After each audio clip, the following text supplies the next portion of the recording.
पुराणे सखर जे यूसी अरिड़हं जे ॻोठ मतुखान तहीम जे रहवासियुनि जो साइट इंजीनियर गुलशन मलाणो जे ॾाढाइनि ख़िलाफ़ ॻोठाणनि मीर हसन तहीम अली हसन अली मर्दा ऐं ॿियनि एहतिजाजी मुज़ाहिरो करे साइट इंजीनियर ख़िलाफ़ छिती नारेबाज़ी कई। उन मौक़े ते ॻोठाणनि जो चवणु हो त साइट इंजीनियर गुलशन मलाणो असांजे खाते वारनि घरनि खे ड्राहिण लाइ कारवायूं पियो करे। असां वटि खातनि जो रिकॉर्ड मौजूदु आहे।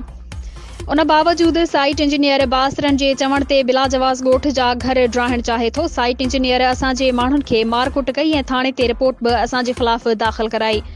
हिरासा पियो करे। असां ॻोठाणनि पीपी चेयरमैन समेत सखर मां पीपी जे चूंडियल नुमाइंदनि कमिश्नर सखर डीसी सखर ऐं ॿियनि अख़्तियारनि खे अपील कई आहे त साइट इंजीनियर ख़िलाफ़ कार्रवाई कराए असांजे खाते वारनि ज़मीननि ते ठहियल घरनि खे ड्रहण खां बचाया वञे। ॿिए पासे साइट लिमिटेड तरफ़ां कब्ज़ा ख़तम कराइण लाइ माप करण दौरान मुबैना हमिलो फैक्ट्री वारी ज़मीन जी माप कराईंदड़ मुलाज़िम हिदायतुल्लाह जुणेजो ज़ख़्मी थी पियो। हमले वाक़े जी FIR दाख़िल कराइण लाइ मुतासिर धुर साइट थाणे ते पहुची वई।